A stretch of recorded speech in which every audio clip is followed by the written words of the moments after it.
दास्य करी दासाचे, उन्हे न साहे तयाचे, वाढिले ठाईचे, भाने टाकून या धावे। नमस्कार, मी सौ लीना हुजाडे व आपण बघत आहात माझा विठोबा यूट्यूब चॅनल।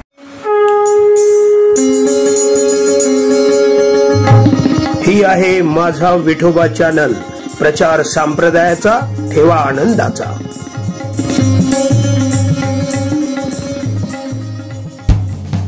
संत चरित्र या मालिकेतील आज दुसऱ्या भागात श्री संत सेना महाराज यांच्या चरित्राचा आपण मागोवा घेणार आहोत। वारकरी संप्रदायात प्रत्येक जातीमधून महान संतांनी जन्म घेऊन आपल्या समाजाला विचारांनी समृद्ध केले।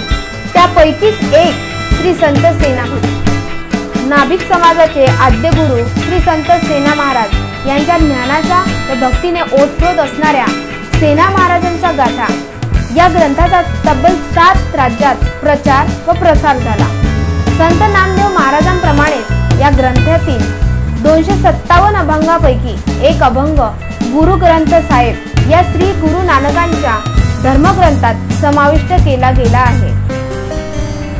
सेना महाराजांचा जन्म नाभिक समाजात झाला व याचा स्वाभिमान नाभिक समाज आपल्या अंतरंगात बाळगतो व ताटमानेने जीवन जगतो।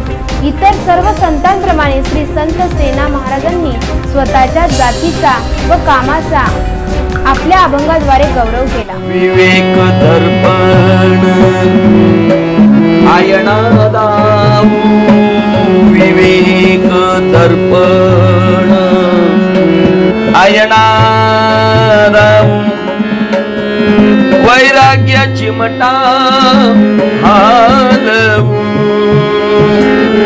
वैराग्य। एकदा देवाकडे सर्व पूर्वजांना आमंत्रित केलं गेलं। तेव्हा देवांनी प्रत्येकाला एक एक वाटी उपहार म्हणून दिली व प्रश्न केला की आता या वाटीचे काय करणार। कोणी उत्तर दिले की आम्ही यातून खीर वाटू, तर कोणी म्हणाला यात भीक मागू। पण त्यातला एक जण ताट मानेने म्हणतो, देवा मी या वाटीच्या साहाय्याने कधी तेल टाकून मालिश करेन तर कधी पाणी टाकून हजामत करेन, कष्ट करेन व कष्टाचे खात स्वाभिमानाने जगेन, पण भीक नाही मागणार। तेव्हापासून या समाजाला नाभिक समाज म्हणतात। असा उल्लेख रामनगरीकरांच्या रामनगरी या पुस्तकात केल्याचे आढळते। या समाजाची स्वाभिमानाची परंपरा महाराजांनी अंगीकारली व वारीक या शब्दात गौरवही केला। वारीक वारीक करू हजामत, बारीक करू हजामत, बारीक। श्री संत सेना महाराजांच्या जन्माविषयी इतिहासकार व विचारवंतांचे भिन्न भिन्न मते आहेत। तरी सामान्यतः विक्रम संवत 1357 मध्ये आई प्रेमकुंवरबाई व पिता देवीदास वैद्य यांच्या पोटी महाराजांचा रेवा संस्थानातील बांधवगड किल्ल्याच्या पायथ्याशी जन्म झाला। महाराजांचे वडील देवीदास वैद्य हे माऊली ज्ञानोबा राया यांचे वडील विठ्ठलपंत कुलकर्णी यांचे गुरुबंधू होते। त्यांनी काशी क्षेत्री स्वामी रामानंद यांच्याकडे अनेक वर्ष विद्या अध्ययन केले होते। गुरु भक्तीचंच फळ होतं की साक्षात श्री संतांचा जन्म त्यांच्या पोटी झाला। म्हणतात ना, शुद्ध बीजापोटी फळ रसाळ गोमटी। लहानपणापासूनच महाराजांवर भक्तिमय संस्कार झाले। कामात प्रवीणता व मनात विठ्ठल चिंतन, काय सरावे चिंतने या उक्तीप्रमाणे महाराज मोठे झाले। तसा त्यांचा विवाह सुंदराबाईशी झाला। बुंदेलखंड ही बघेला राजपूत राज्याची राजधानी होती। तेथे राजा उदयसिंगकडे देवीदासजींचे वडील सेवेला होते। हीच परंपरा देवीदास यांनी महाराज रामराजा यांची सेवा करून चालवली होती।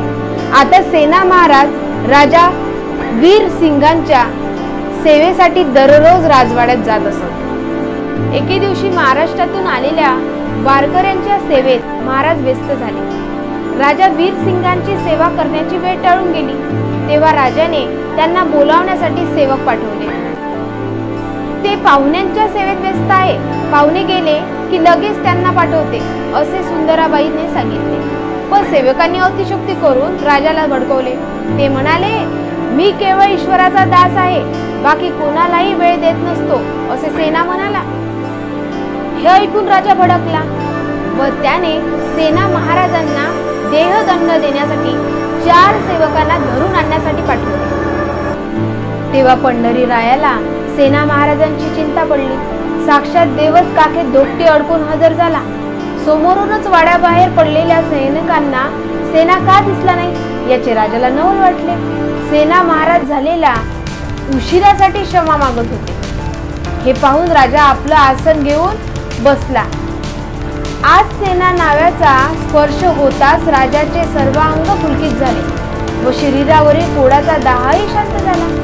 काय आश्चर्य म्हणून राजा नाव्याकडे वाटेतील पाण्यामधून बघित होता, पण नवलच. जनाबाई लिहितात, कैसे नवल झाले परी वाटी माझी दिसे हरी. दाढी झाल्यावर राजाला आरसा दाखवला. तो आरशातही नवलच. मुख पाहत आदरपणी आता दिसे चक्रपाणी.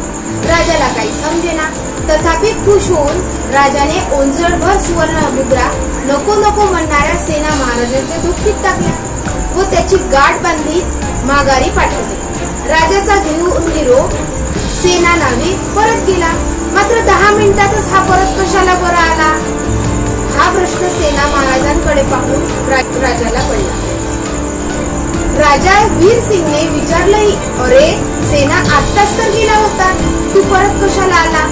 सेना महाराज म्हणत होते, अहो महाराज, पाहुण्यांना निरोप देऊन आत्ताच येतो आहे.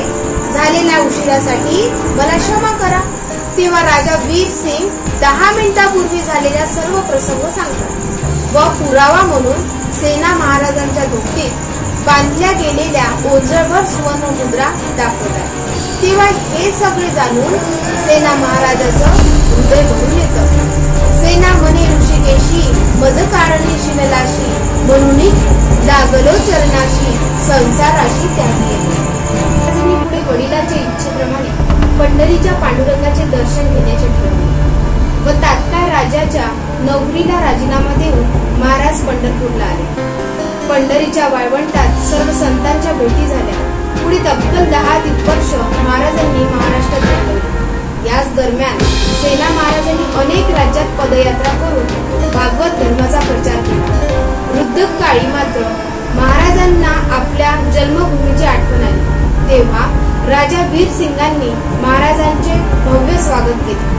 काही काळानंतर श्रावण कृष्ण द्वादशीला संत सेना महाराज बांधवगडला समाधिस्थ झाले. सेना राहिला निवांत, सेना राहिला निवांत, करू हजामत बारीक, करू हजामत बारीक, करू हजामत बारीक, बारीक बारीक. महाराज आजही आपल्या अभंगाद्वारे जनमानसाच्या मनात भक्तिरस भरतात. म्हणूनच त्यांचे अभंग वारकरी संप्रदायात अनमोल ठेवा समजला जातो. अशा सर्व संतांच्या जीवन चरित्राचा गोडवा ऐकण्यासाठी माझा विठोबा या YouTube चॅनलला सबस्क्राईब करायला विसरू नका. नमस्कार. रामकृष्ण.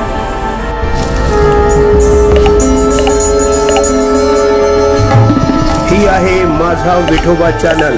प्रचार संप्रदायाचा, ठेवा आनंदाचा.